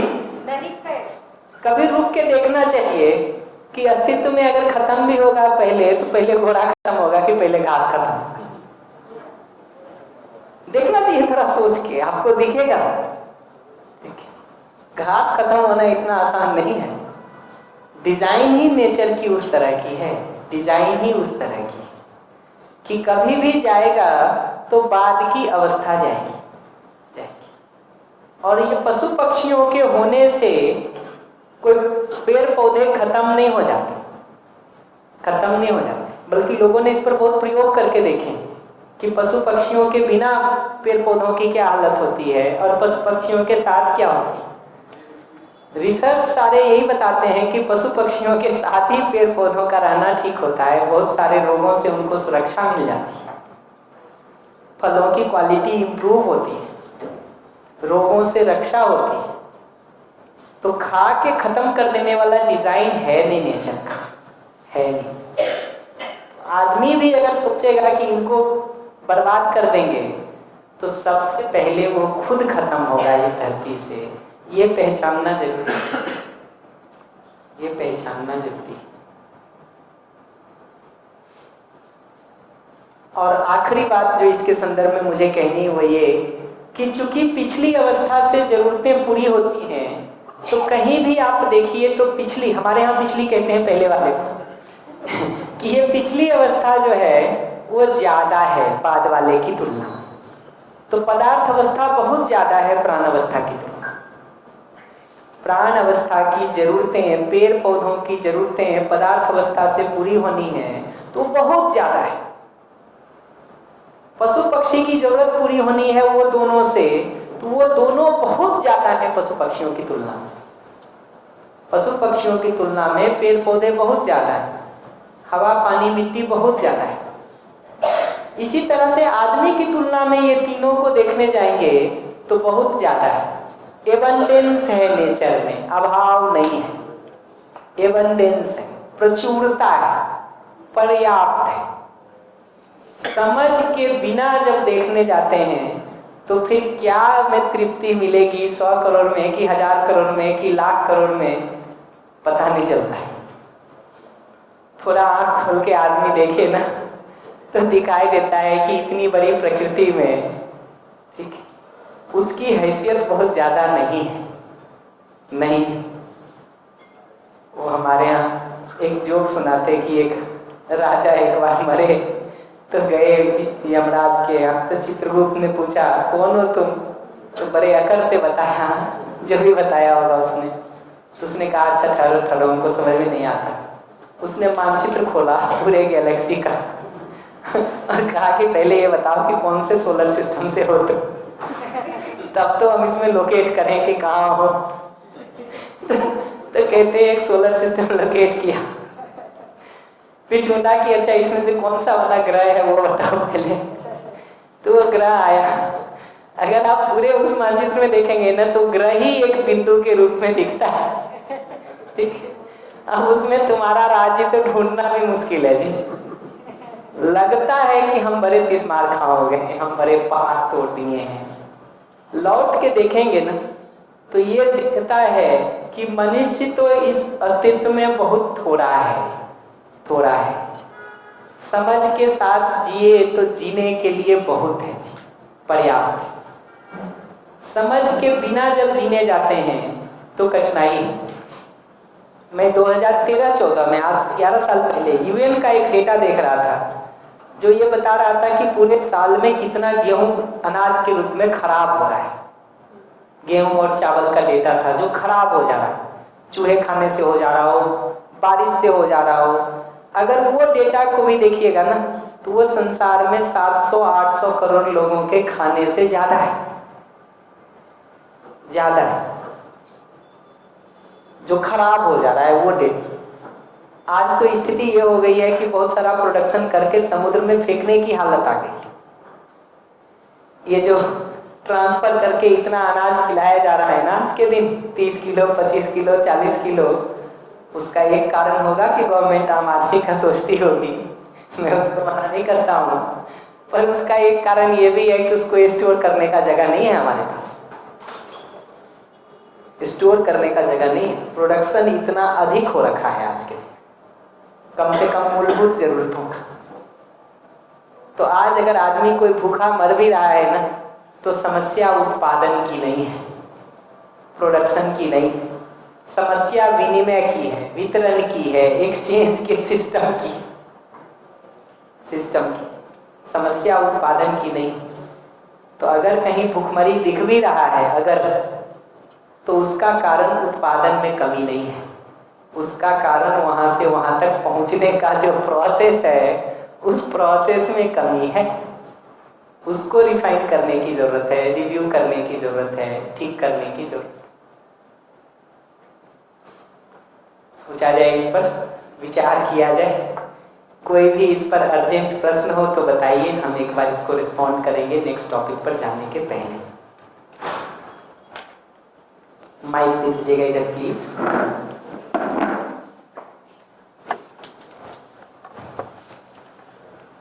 नमस्कार, धन्यवाद। मैं ये पूछ रही थी कि मेरा जो भाव है मैं वैसे देती हूँ मेरे हाथ से, और तो बहुत अच्छा भाव रहता है, और किसी के साथ कपट से या उसने कुछ लुचाई करके मेरा वो ले लिया होता है ना, तो वो मगज में रहता ही है कि मैं उल्लू बन गई ऐसा कुछ।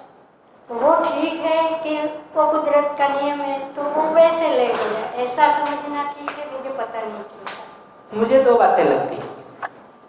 प्रश्न तो क्लियर हो गया ना। ये कह रही है कि मेरा सामान्य भाव तो दूसरों को देने का ही है, लेकिन कई बार छल कपट से दूसरा ले लेते हैं तो मैं उल्लू बन गई ऐसा लगता है।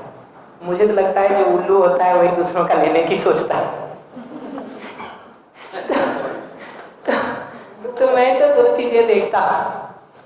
पहली चीज तो ये देखता हूँ कि अगर अपनी सुरक्षा की जगह से हमको सोचना है तो जो भी सुरक्षा के उपाय करने हैं वो किए जाएं। मैं ये बिल्कुल नहीं कह रहा हूँ कि अपनी सुरक्षा के उपाय ना करें। अपनी सुरक्षा के लिए जिन जिन उपायों की जरूरत है वो सब उपाय किए जाएं। तो अगर लगता है कि कोई हमारे बेडरूम में आके चोरी कर सकता है तो ड्राइंग रूम में ही बैठने का इंतजाम करें ना, बेडरूम तक क्यों लाएंगे उसको? क्यों लाएंगे? अगर ऐसा लगता है कि चोरी हो रही है और कर सकते लोग तो ड्राइंग रूम का इंतजाम वहां नमस्ते कर लीजिए। वहां जो सहयोग कर सकते हैं उतना करें। तो अपना घर जला के सहयोग करने के लिए मैं बिल्कुल नहीं कह रहा। अपनी सुरक्षा का ध्यान रखने की जरूरत है, ध्यान रखने की जरूरत है। पहली चीज तो हमको ये लगती है। दूसरा, वो सब के बावजूद इस तरह की अमानवीय घटना होती ही है, हो ही जाती है, तो मुझे तो अपने लिए ये समझ में आता है कि मन, तन और धन, ये तीनों में मन मेरे लिए सबसे ज्यादा महत्वपूर्ण है। फिर तन का महत्व है, फिर धन का महत्व। तो धन जो चला गया, अगर उसके लिए कुछ उपाय कर सकते हैं तो जरूर करें, ना करें मैं ये भी नहीं कह रहा हूँ, जरूर कर लें। लेकिन अगर नहीं भी वो लौट के आ सकता है तो हमको ये समझना जरूरी है कि धन के लिए अपना तन और मन क्यों खराब किया जाए। अब ऐसे ही होता है, अभी रोड पे देखिएगा ना, गाड़ियां एक दूसरे के सामने टकरा जाएं, ठीक है, उसमें कुछ टूट फूट हुई हो चाहे नहीं हुई हो, आदमी उतर के हाथ पैर तोड़ लेता है, गाली गलौज कर लेता है, क्योंकि लगता है कि वो धन महत्वपूर्ण है, तो मन और तन उसके लिए खराब करने को बैठा रहता है। धन महत्वपूर्ण है, लेकिन धन का प्रयोग तो इसी के लिए है कि मन सुखी रह सके और तन स्वस्थ रह सके। अगर ये दोनों में धन नहीं काम आ रहा तो धन हमारे लिए बोझ है कि सहयोग है, ये तो रुक के देखने की जरूरत है। मन को सुखी रखने और तन को स्वस्थ रहने के अर्थ में अगर धन का प्रयोग नहीं हो रहा है तो धन हमारे लिए किस काम का है? किस काम का?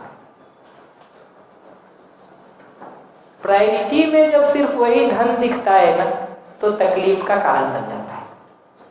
तो सुरक्षा के लिए जो करना है जरूर करें, नहीं करें ये मैं बिल्कुल नहीं कह रहा हूं, जरूर करें, जरूर करें।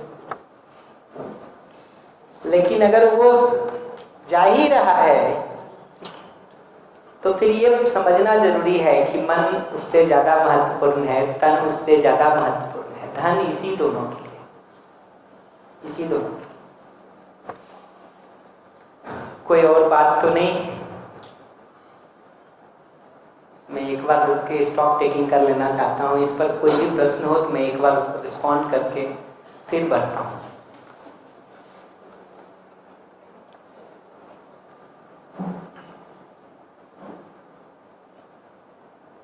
ठीक है,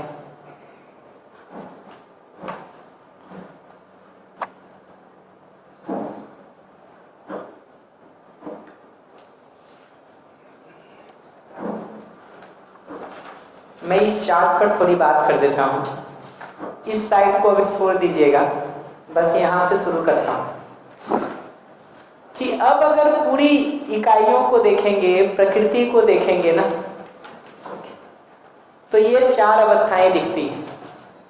बाकी चार्ट में जहां जहां मैं दिखाता जाऊं उतने भर को ही देखिए, अभी बाकी सब बात करेंगे हम लंच के बाद।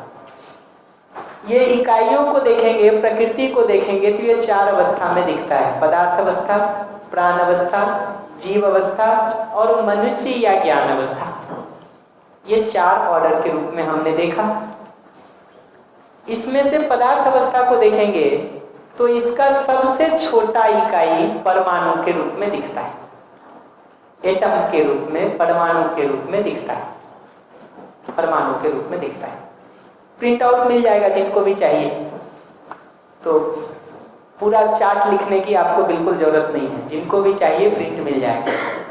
उसके ऊपर आपको कुछ मार्क करना हो तो कर लीजिए।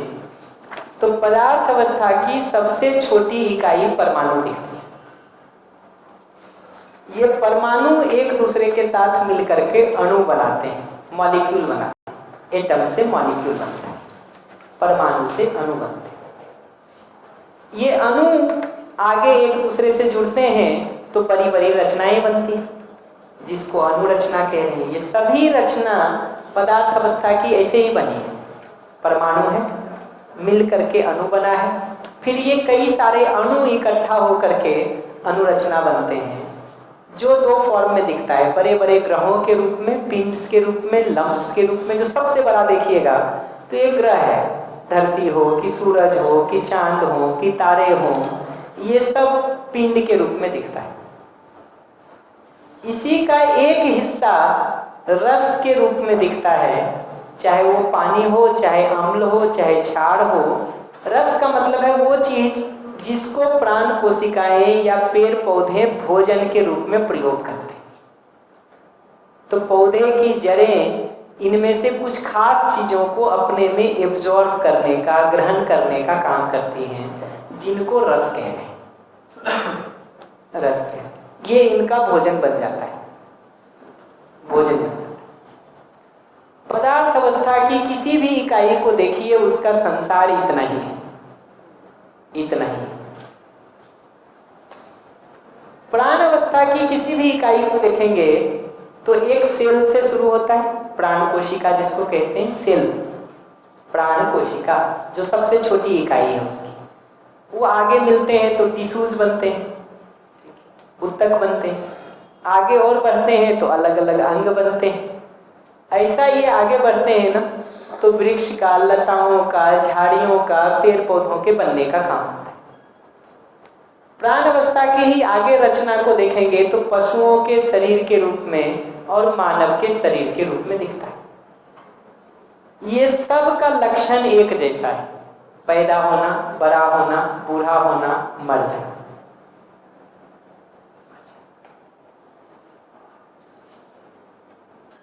तो प्राण अवस्था का पूरा संसार प्राण कोशिका से लेकर के मानव शरीर तक है। पदार्थ अवस्था का पूरा संसार परमाणु से लेकर के ये पिंड और रस तक है। जीव अवस्था को जब देखेंगे ना, तो ये दिखता है कि ये पशु का शरीर और मैं, जिसको चैतन्य यहाँ कहा है, क्यों कहा है उस पर आता हूँ। पशु शरीर और ये मैं, इन दोनों को मिला करके जीव अवस्था है, और मानव का शरीर और मैं, इनको मिला करके ज्ञान अवस्था है या मानव है, मानव। तो पशु का शरीर और मैं, इसको मिला के जीव अवस्था है। मानव का शरीर और ये सेल्फ, इसको मिला के ज्ञान अवस्था है। ये पदार्थ अवस्था और प्राण अवस्था को मिला के जड़ कहा है, और मैं का ही एक नाम चैतन्य दिया है। अंतर ये है, एक अंतर तो पहले बताया था जिसको मैं याद दिला देता हूँ। यहाँ पर सिर्फ पहचानने, निर्वाह करने की क्रिया होती है। तो पदार्थ अवस्था और प्राण अवस्था की किसी भी इकाई में सिर्फ पहचानने, निर्वाह करने की क्रिया। तो आम का पौधा पहचानता है कि नीचे से किन किन रसों को लेना है, उसको लेके मीठा हो जाता है। नीम का पौधा भी पहचानता है किन किन रसों को लेना है, लेके कड़वा हो जाता है। तो अपने अनुकूल रसों को पहचानने का काम कर लेता है। हाइड्रोजन भी ऑक्सीजन के साथ मिलता है तो पानी बना लेता है, क्लोरीन के साथ मिलता है तो HCl गैस बन जाती है। वो भी पहचानता है दूसरी इकाइयों को और उसके हिसाब से निर्वाह कर लेता है। लेकिन ये जो चैतन्य है, ये जो मैं है, यहाँ पर पहचानने, निर्वाह करने के साथ साथ मानने की भी क्रिया दिखती है, जानने की भी क्रिया दिखती है। तो जीव अवस्था में मुख्य रूप से मानना प्रधान है। मनुष्य में भी मानने की क्रिया तो है ही, लेकिन जानना हो जाए तभी ठीक होता है। तो पशु पक्षियों का काम तो मानने भर से चल जाता है। मनुष्य का काम मानने भर से नहीं चलता है, जानने की जरूरत। तो पशु पक्षियों को जब देखते हैं ना, तो ये दिखता है कि शरीर को चलाने के हिसाब से, बनाए बचाए रखने के हिसाब से उसका सब काम होता रहता है। तो ये जो जानने और मानने की क्रिया है ना, इस आधार पर इसको एक नाम दिया है चैतन्य। बहुत सामान्य मतलब देखिएगा ना, अंतर क्या है ये जड़ और चैतन्य का। जड़ को पता नहीं चलता है कि मैं हूं, अपने होने का पता कुर्सी को नहीं चलता है, टेबल को नहीं चलता है, पत्थर को नहीं चलता है, हमको चलता है। तो चैतन्य वो है जिसको स्वयं के होने का भी पता चलता है और फिर दूसरे के होने को भी वो जान पाता है, देख पाता है, समझ पाता है। जड़ में देखिएगा तो दूसरी इकाइयों को पहचानने निर्वाह करने का काम तो यहाँ भी होता है, मानने और जानने का काम यहाँ नहीं होता। इसलिए यहाँ कहीं भी ट्रेनिंग देने का काम नहीं हो सकता, नहीं हो सकता। ट्रेनिंग देने का जो सारा काम हो सकता है वो यहाँ हो सकता है, क्योंकि चैतन्य में मानने और जानने की क्रिया है। पशु पक्षी चूंकि मानने के आधार पर चल रहे हैं और उनका मानना मुख्य रूप से वंश से नियंत्रित है। तो क्या खाएंगे क्या नहीं खाएंगे ये वंश से नियंत्रित है। आदमी का बिल्कुल वंश से नियंत्रित, बिल्कुल नियंत्रित नहीं। और शाकाहारी मांसाहारी की बात पूछ रहे थे भैया, पूछ रहे थे हैं? हाँ, तो अभी जवाब दे देता हूँ उसका कि अब लौट करके देखेंगे ना कि मनुष्य के शरीर की बनावट कैसी है। उसको अगर देखेंगे तो दो चीजों से ये शाकाहार और मांसाहार तय होता है। मनुष्य के शरीर की बनावट को अगर देखेंगे तो आंतों की बनावट, दांत की बनावट,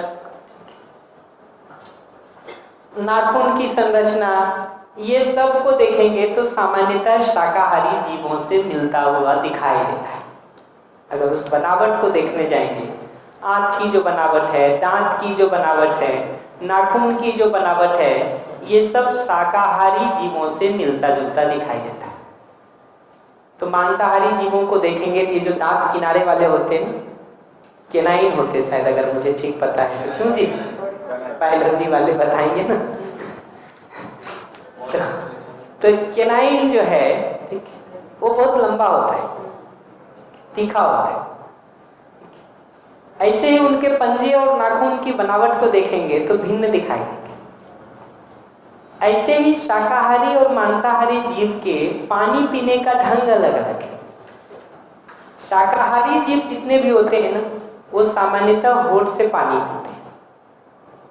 मांसाहारी जीव जितने भी होते हैं वो जीभ से पानी पीते हैं, जीभ से पानी पीते हैं। कहीं पीते हुए देखिए, आजकल तो जो वाइल्ड एनिमल्स की डॉक्यूमेंट्रीज है वो तो दुनिया भर की पड़ी हुई है। तो ये अंतर दिखता है, अंतर दिखता है। आंतों की बनावट, नाखून की बनावट, दांत की बनावट, पानी पीने का ढंग, ये सब में वो अंतर दिखता है, अंतर दिखता है। एक जगह तो वहां से दिखता है, मनुष्य की बनावट को देखने जाते हैं। दूसरा ये दिखता है कि यहाँ अगर मनुष्य के जीने को देखेंगे ना, तो ये प्राण अवस्था से अगर हम भोजन की पूर्ति करते हैं तो यहाँ चूंकि चैतन्य का होना नहीं है, मैं का होना नहीं है, इसलिए वहां तकलीफ नहीं है उस रूप में। आम के पौधे को आप नहीं भी प्रयोग करेंगे, नहीं भी खाएंगे, वो एक साइकिल में घूम जाते हैं। जब पक करके वो गिर गया है ना, आप नहीं खाएंगे, वो सर के मिट्टी में मिलने वाला है और कुछ नहीं होने वाला। लेकिन यहाँ किसी पशु पक्षी को मार के खा रहे हैं ना, तो अभी कई वर्षों का जो उसका जीने का आशा है उसको छीन लेने का काम कर रहे हैं।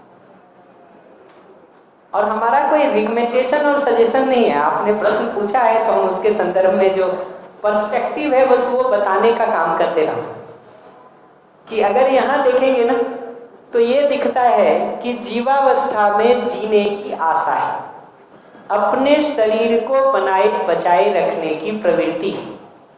तो इस जगह से जब हम उसको शरीर छीनने का काम कर रहे हैं तो हम उसके जीने की आशा पर बाधा डालने का काम कर रहे हैं। तो उनके जीने की आशा बाधित होती है अगर हम यहाँ से उस जरूरत को पूरा करने का काम करते हैं। तो जीवावस्था का जो क्रम है उनका, उसमें जो जीने की आशा है उनकी, वो जीने की आशा बाधित होती है। यहाँ पेड़ पौधों में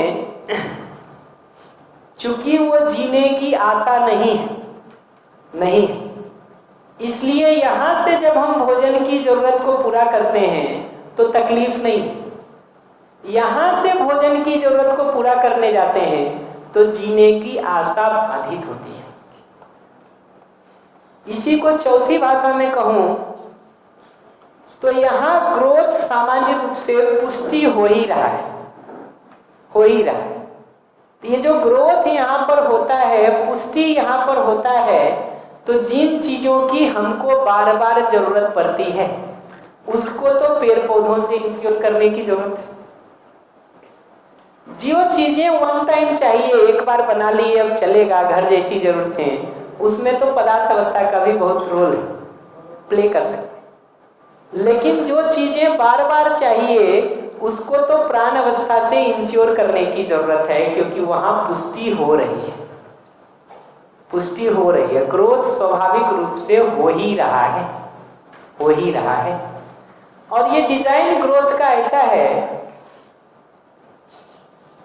कि इनका अपना एक साइकिल है। पदार्थ अवस्था में चीजें एक से दूसरे में बदलती रहती हैं, एक चक्र यहाँ चल रहा है। प्राण अवस्था में भी बीज वृक्ष का एक चक्र चल रहा है और इन दोनों का आपस में एक चक्र चल रहा है। तो पेड़ पौधे वापस मर के मिट्टी पानी हवा में मिल जाते हैं, वापस दूसरा बीज वो मिट्टी पानी हवा लेके पेड़ पौधा बन जाता है। ये सर्कल यहाँ घूम ही रहा है। यहाँ चैतन्य की जगह से देखेंगे ना तो वहां जानने मानने की क्रिया दिखती है, उनकी क्रियाओं की भी निरंतरता दिखती है, कंटिन्यूटी दिखती है। इस रूप में इस चैतन्य को देखेंगे ना तो ये इस सर्कल से बाहर दिखता है। उस चैतन्य की, जीवन की, मय की क्रियाओं को देखेंगे तो क्रिया भी निरंतर है, आवश्यकता को देखेंगे तो आवश्यकता भी निरंतर है, उसकी आवश्यकता निरंतर है। कोई आवश्यकता ऐसी नहीं है जो निरंतर नहीं। उसकी क्रिया को भी देखेंगे, एक्टिविटी को भी देखेंगे तो एक्टिविटी उसकी कंटिन्यूअस निरंतर है।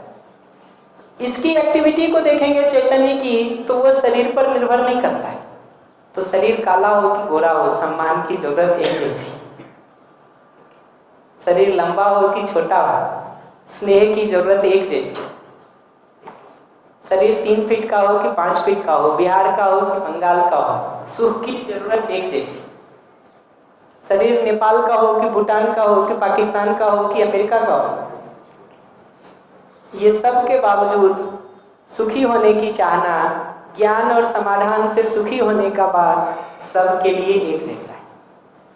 इच्छा की क्रिया, विचार की क्रिया, सोचने की क्रिया सब में एक जैसी चलती हुई दिखाई देती है। इस रूप में यहाँ पूरा साइकिल दिखता है। ये जड़ प्रकृति में जहाँ पहचानने निर्वाह करने की क्रिया हो रही है, यहाँ तो पूरा साइकिल दिखता है। चैतन्य प्रकृति में जब देखने जाते हैं, मैं में, सेल्फ में जब देखने जाते हैं, इस पर और हम अगले सेशन में सेल्फ को और विस्तार करेंगे कि इस सेल्फ को जब हम देखने जाते हैं तो इसकी आवश्यकता निरंतर दिखती है, इसकी क्रिया निरंतर दिखती है, इसकी क्रियाओं का होना शरीर पर निर्भर नहीं दिखता है और हर मानव में एक जैसा दिखाई देता है, शरीर चाहे जैसा भी हो। इस रूप में चैतन्य की आवश्यकता निरंतर है, क्रिया निरंतर है, उससे ये अनुमान बनता है कि उसका होना भी निरंतर होता है। बट इस पर मैं अगले सेशन में बात करूंगा, अभी नहीं करता हूं। अभी तो मैं सिर्फ उसकी भूमिका प्लेस करके छोड़ रहा हूं। तो यहाँ से देखेंगे ना तो ये दिखता है कि इस पूरे अस्तित्व में मनुष्य के होने के पहले ये पदार्थ अवस्था के बनने का काम हो गया, प्राण अवस्था के बनने का काम हो गया। ये भी एक व्यवस्था में है, ये भी एक व्यवस्था में है। धरती व्यवस्था में रहेगी तभी पेड़ पौधे हो सकते हैं, पशु पक्षी हो सकते हैं। कैसे होगा? पदार्थ अवस्था के होने का काम हो गया है, प्राण अवस्था के होने का काम हो गया है, जीव अवस्था के होने का काम हो गया है, आदमी के होने का भी काम हो गया है। यहाँ तक के लिए आदमी ने कुछ नहीं किया है। ये ठीक वैसा ही है कि भाई हमारे जन्म के पहले पिताजी का शादी हो गया तो पिताजी का शादी तो हम नहीं देख सकते अनलेस की दूसरी शादी कर रहे हो पहली बारी तो नहीं देख सकते। तो हमारे होने के पहले जो सारा संसार हो रखा है ना, इसमें देखिएगा तो अस्तित्व का बहुत सारा काम तो पहले से हो रखा है। इस पूरी धरती पर ये सारे को होने में करोड़ों अरबों साल लगे होंगे, फिर पेड़ पौधों के होने में, फिर पशु पक्षियों के होने में। वो सब के बाद आदमी के होने तक भी आदमी ने कुछ नहीं किया है। आदमी का करना तो होने के बाद है। और आज भी देखेंगे आदमी के होने में शरीर बनता है, उसके लिए हम कुछ ज्यादा मेहनत नहीं करते। हमने तो कुछ नहीं किया अपने शरीर के बनने के लिए, ठीक है। ये चैतन्य पहले से, ये है अस्तित्व में। अब हम कुछ करने की बात करते हैं। ये जो इतना हो रखा है अस्तित्व में, जब इसको नहीं देखते हैं ना तो लगता है बस हमारे की यही धरती चल रही है। ये जो आदमी को इतना अहंकार आ जाता है ना अपने ऊपर, वो पूरे अस्तित्व में जो घटित हो रहा है उसको नहीं देखता। हम ही ने जो किया उतना भर ही दिखाई देता है। आज भी हमको लगता है हम खेती करते हैं। आप रुक के देखिए कि खेती करने में बीज डालने का, 5 बार 4 बार पानी देने का, 2-3 बार दवा छिड़कने का और फसल काटने का काम हम करते हैं। वो बीज पूरे समय काम कर रहा है। वो मौसम, जलवायु, ऋतु, परिस्थिति 24/7 है। संडे नहीं है उसका, मंडे नहीं है। वो पूरा नेचर एक व्यवस्था में काम कर ही रहा है, तभी फसल मिलती है। जिस साल मौसम में थोड़ा ऊपर नीचे हो गया, जो बीज लगाए ना वो भी निकल के नहीं आता। तो ये दूसरे के करने को या अस्तित्व में जो हो रहा है, उस होने को जब हम नहीं देखते हैं ना तो अपने करने को हम बहुत महत्वपूर्ण मान लेते हैं। वहां से सारा अहंकार पैदा होता है। अहंकार पैदा होता है। पहली मुख्य बात ये समझने की कि अपना करना ही सिर्फ दिखेगा। ये बैकग्राउंड अगर हमको नहीं दिखता है तो हमको लगता है बस सारा बोझ हमारे ही सिर पे है, हमारे ही सिर पे है, हमारे ही सोचे दिन होता है और हमारे ही सोचे रात होती है, ऐसा लगने लगता है।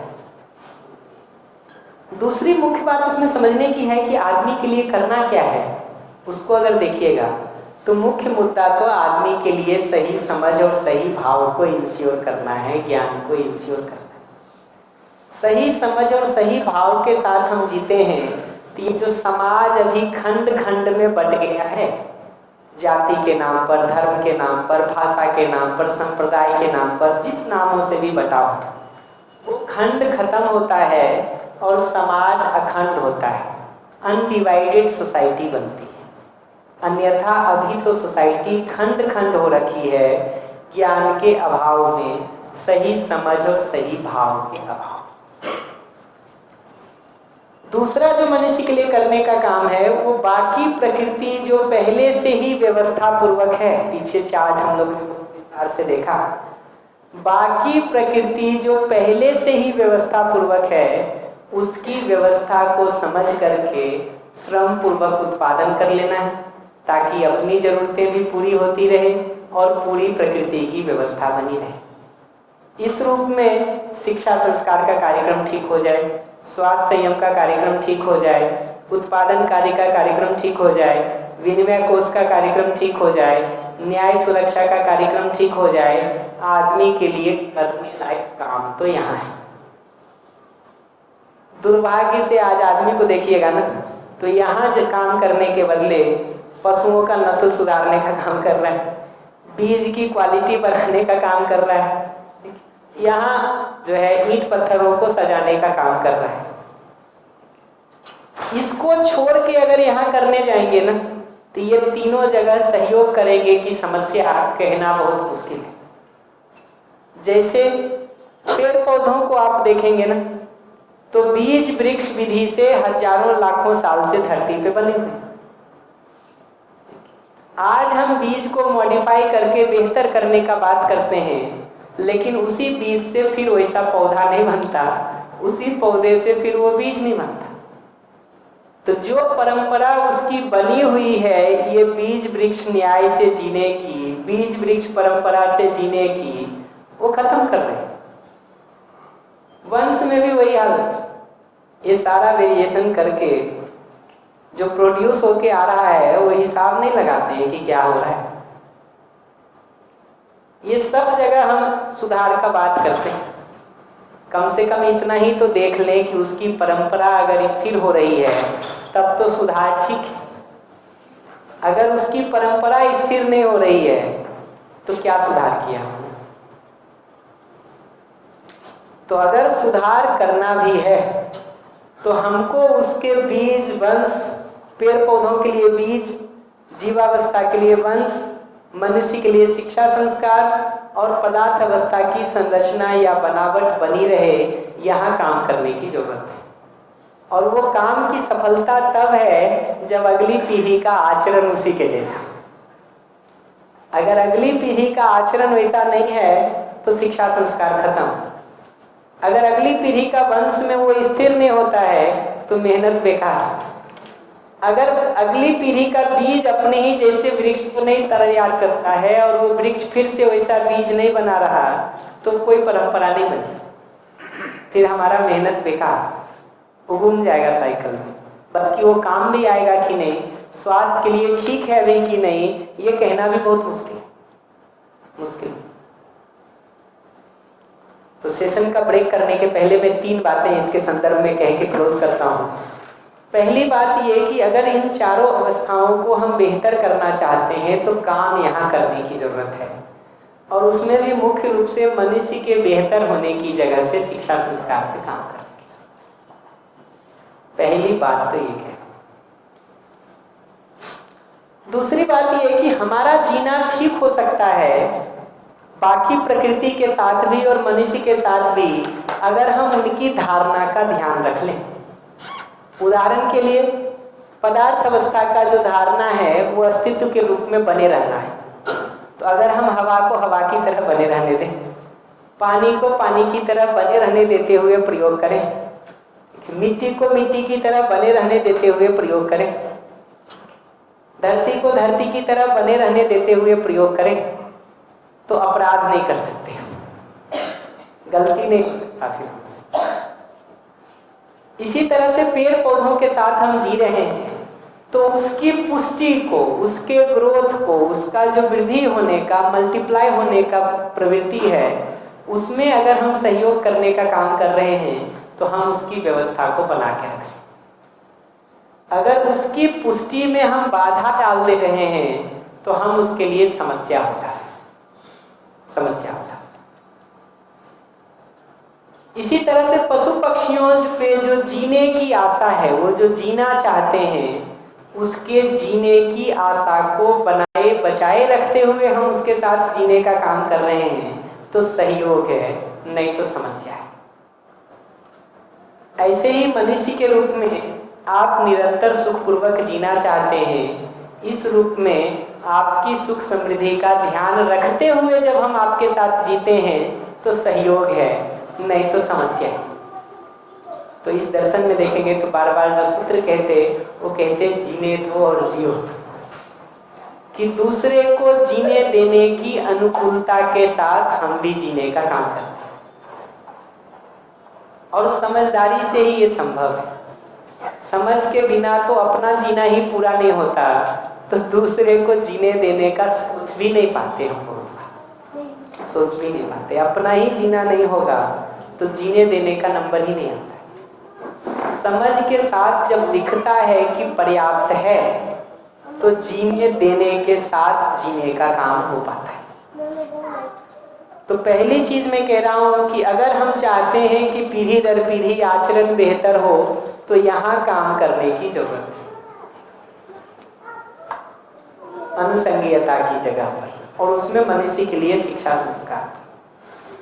अगर हम चाहते हैं कि जिस ऑर्डर के साथ जी रहे हैं उसकी व्यवस्था को बने रहने दें, डिस्टर्ब ना हो वो, तो यहाँ धारणा को ध्यान में रख के जीने की जरूरत है। धारणा को भूल जाएंगे तो हम डिस्टर्ब करते।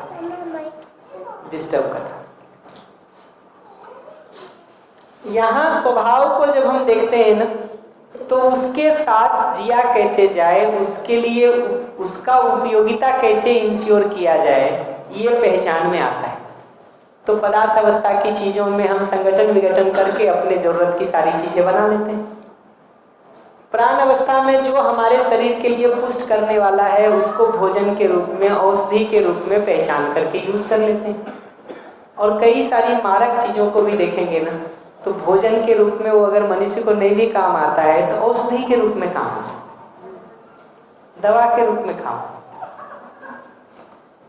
इसी तरह से जीवावस्था में देखेंगे तो जो अक्रूर जीव हैं और जो क्रूर जीव हैं उनको पहचान करके हम उनका प्रयोग कर लेते हैं। तो खेती के लिए, एक जगह से दूसरी जगह जाने के लिए या और कामों के लिए हम अक्रूर जीव को प्रयोग कर लेते हैं। सुरक्षा के लिए प्रयोग करना है तो क्रूर जीव को भी लगा लेते हैं, नहीं तो कम से कम क्रूर जीव से हम दूर रह सकें वैसा डिजाइन सोच लेते हैं। और मनुष्य के साथ धीरता, वीरता, उदारता, दया, कृपा, करुणा, इन मानवीय स्वभाव से जब हम जीते हैं ना तभी हम परिवार की, समाज की व्यवस्था में भागीदारी कर पाते हैं। अन्यथा तो हम व्यवस्था में भागीदारी के नाम पर समस्या पैदा कर रहे होते हैं, उस आदमी की तरह जिसके पैर में कीचड़ लगा हुआ हो और पूरे कमरे में घूम घूम के झाड़ू लगा। तो पूरे को समेट के कहूं ना तो पीढ़ी दर पीढ़ी आचरण ठीक होता है यहाँ अनुसंगीयता को बेहतर करने से, उसकी व्यवस्था बनी रहती है यहाँ धारणा को ध्यान में रखने से, और व्यवस्था में भागीदारी ठीक होता है स्वभाव को ध्यान में रखने से। तो स्वभाव को ध्यान में रखने से व्यवस्था में भागीदारी ठीक होता है, धारणा को ध्यान में रखने से उसकी व्यवस्था ठीक बनी रहती है, और अनुसंगीयता को ध्यान में रखने से पीढ़ी दर पीढ़ी उसका आचरण ठीक होता चला जाता है। इस पर हम अगले सेशन में थोड़ा और बात करेंगे। जो अस्तित्व की व्यवस्था और जीवन की क्रिया है उस पर हम नेक्स्ट सेशन बात करते हैं। लंच के लिए हम ब्रेक करते हैं। कोई अनाउंसमेंट है भैया? अनाउंसमेंट कर दीजिए। और हम 2:50 2:55 कोशिश करेंगे कि मिल लें, ठीक।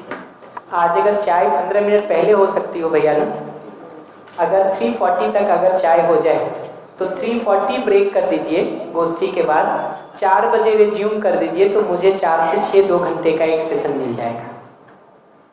3:40 टी ब्रेक कर दीजिए और 4 से 6 हम सेशन चला देंगे। तो हम 4 बजे मिलते, ये दोनों टॉपिक जो अस्तित्व की व्यवस्था का थोड़ा बचा है और जीवन क्रिया का, ये दोनों को 4 बजे हम मिलते तो पूरा कर लेते। तो टी ब्रेक 3:40। नमस्ते सर।